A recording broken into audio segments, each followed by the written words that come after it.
Del Evangelio según San Juan. En aquel tiempo dijo Jesús a sus discípulos: Este es mi mandamiento, que os améis unos a otros como yo os he amado. Nadie tiene amor más grande que el que da la vida por sus amigos. Vosotros sois mis amigos y hacéis lo que yo os mando. Ya no os llamo siervos, porque el siervo no sabe lo que hace su señor. A vosotros os llamo amigos, porque todo lo que he oído a mi Padre os lo he dado a conocer. No sois vosotros los que me habéis elegido, soy yo quien os he elegido y os he destinado para que vayáis y deis fruto, y vuestro fruto dure, de modo que lo que pidáis al Padre en mi nombre os lo dé. Esto os mando, que os améis unos a otros. Palabra del Señor. Gloria a ti, Señor Jesús. Es viernes 24 de mayo, queridos hermanos, Día de María Auxiliadora.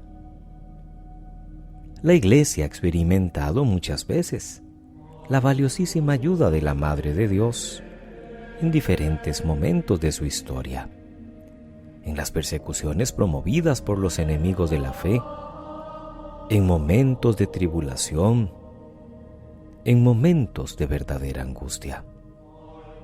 Por esto, ya desde los primeros tiempos de la era cristiana, prevaleció la costumbre de invocarla con el título de auxilio de los cristianos. Por ejemplo, en 1814, cuando el Papa Pío VII, expulsado de la sede de Pedro por la fuerza de las armas, se hallaba detenido bajo estrecha vigilancia, y toda la Iglesia rogaba incesantemente por él a través de la intercesión de la Santísima Virgen. De repente el sumo pontífice fue liberado y regresó a Roma el 24 de mayo de 1814. Y por ello el Papa Pío VII estableció una fiesta en honor a la Virgen Madre bajo este lindo título del auxilio de los cristianos, para celebrar perpetuamente en Roma el feliz aniversario de su regreso. Pero si alguien ha extendido la devoción a María Auxiliadora, ha sido San Juan Bosco, quien falleció en 1888.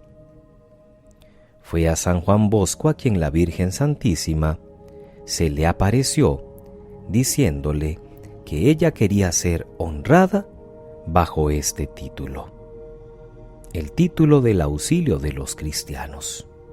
Y don Bosco, hijo fiel y obediente de María Auxiliadora, va a extender esta linda devoción entre todos sus hijos, y todavía hoy entre todos los salesianos hijos de don Bosco, tanto hombres como mujeres. María, auxilio de los cristianos, nos recuerda que la Madre de Dios verdaderamente puede interceder por nosotros.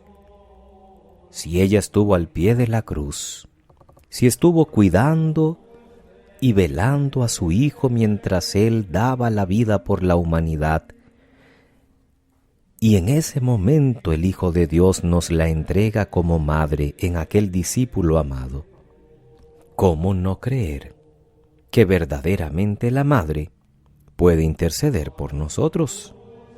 Como sucedió en Caná de Galilea, en el texto que Juan el Evangelista nos relata en el capítulo 2.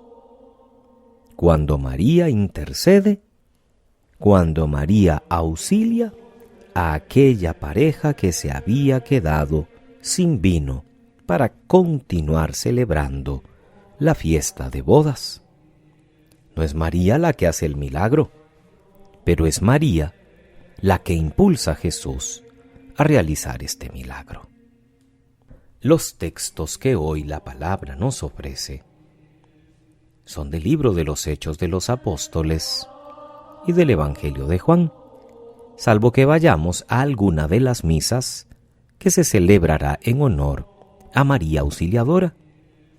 Podría ser alguna diaconía o que alguna parroquia tenga a María Auxiliadora como patrona, y por eso la liturgia entonces cambiaría. Permítanme un breve comentario a la liturgia propia de este día. El libro de los Hechos de los Apóstoles, en la primera lectura de hoy, nos ha referido el esfuerzo de discernimiento que supuso esa primera reunión o concilio de Jerusalén y que habíamos iniciado el pasado miércoles. Ahora las conclusiones se mandan por medio de una carta con Pablo, con Bernabé, con Silas y con Judas, que son los enviados de la iglesia de Jerusalén hasta la iglesia de Antioquía.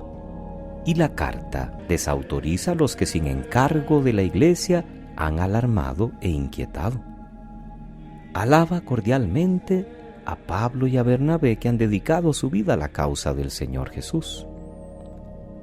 Y además, la decisión es que no van a imponer más cargas que las indispensables. Por eso queda reafirmada la convicción en lo que Pedro había expresado. La salvación nos viene por Jesús, y no hace falta que pasen por la ley de Moisés los que se convierten del paganismo. Ha triunfado la tolerancia y la interpretación pluralista de Pedro y de Pablo y Bernabé. Y exigen 3 condiciones que había enumerado Santiago: huir de la idolatría, de la fornicación y no comer sangre o animales estrangulados. La decisión fue bien recibida, pues al leer aquellas palabras termina la lectura, se alegraron mucho. Cuando nuestras comunidades, la familiar, la religiosa o la parroquial, se reúnen y se esfuerzan por discernir cuál es en concreto la voluntad de Dios, las decisiones que tomamos deberían parecerse a las de Jerusalén. Porque a veces en la historia, queridos hermanos, y también en el presente, nos empeñamos en imponer a otros cosas que no son necesarias, cargas que no son imprescindibles. A veces quisiéramos uniformidad en aspectos no centrales. Y esto puede pasar también en las condiciones que cada uno de nosotros impone a las personas con quien convive, para que gocen de nuestra aceptación. Muchas veces no somos tolerantes, ni pluralistas, ni respetamos las diferencias de carácter, de cultura y de opinión. Algo que se ve mucho hoy. Los grupos que piden tolerancia son los más intolerantes. Mientras estemos a favor de ellos o pensemos como ellos, todo va bien. Pero en el momento en que cambiemos nuestra decisión o hagamos ver que nuestro argumento es diferente, entonces se nos tacha de fanáticos, se nos tacha de medievales, que no somos abiertos, que estamos trasnochados y que somos, pues simplemente contrarios a derechos humanos o a otras cosas con las que hoy se escudan, simplemente para exigir que todo mundo apruebe lo que para ellos es normal. En toda discusión debe triunfar la caridad. En toda discusión debemos centrarnos en lo importante. Y cuando tomamos una decisión comunitaria, podríamos decir como los apóstoles en la carta que hoy envían: ¿hemos decidido el Espíritu Santo y nosotros? ¿No serán más bien nuestros intereses los que a veces se imponen al resto de personas?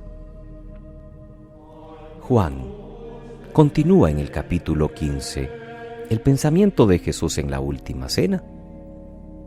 Ya se había insistido que debemos permanecer en Él y ayer en concreto guardar sus mandamientos para permanecer en su amor.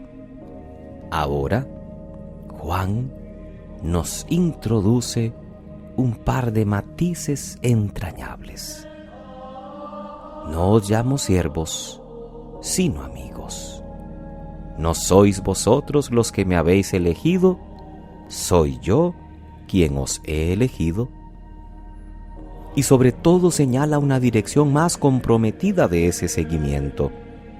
Este es mi mandamiento, que os améis unos a otros como yo os he amado. Antes había sacado la conclusión más lógica. Si Él ama a los discípulos, estos deben permanecer en su amor, deben corresponderle amándole. Ahora aparece otra conclusión más difícil. Deben amarse unos a otros. Difícil porque no es un amor cualquiera el que se nos encomienda. Jesús se pone a sí mismo como modelo. Si Él se ha entregado por los demás a lo largo de su vida y lo va a hacer plenamente con su entrega en la cruz. Cuando dice nadie tiene amor más grande que el que da la vida por sus amigos, esto mismo es lo que nos está pidiendo. Y cuando nos dice que su mandamiento es que nos amemos unos a los otros como Él nos ha amado, lo que nos está pidiendo es un amor sin explicaciones, un amor que todo lo da, un amor fraterno, un amor que ciertamente no es fácil, como no lo fue el amor de Jesús a los suyos. Es el amor concreto, el amor sacrificado, es el amor del que se entrega. Es ese amor de Cristo que vemos hoy en los padres que se sacrifican por los hijos, el del amigo que ayuda al amigo aunque sea con incomodidad, el de tantas personas que saben buscar el bien por los demás por encima del propio, aunque a veces esto implique esfuerzo y renuncia. Este es quizás, hermanos, el aspecto que más nos cuesta imitar de Jesús. Saber amar como Él lo ha hecho, saliendo de nosotros mismos y amando no de palabra, sino de obra, con la comprensión, con la ayuda oportuna, con la palabra amable, con la tolerancia, dándonos gratuitamente a los demás. No podemos comulgar con Cristo si no estamos dispuestos a crecer en fraternidad con los demás. El Cristo, a quien comemos en la Eucaristía, es el cuerpo entregado por nosotros, es la sangre derramada por nosotros. Y la actitud de amor a los demás es consustancial con el sacramento que celebramos y recibimos. Es decir, que no se puede comulgar si no estamos dispuestos a amar y perdonar. Que Dios bendiga sus trabajos, bendiga sus familias, que el Señor les bendiga en todos sus proyectos. Que pasen muy feliz viernes, que Dios les bendiga.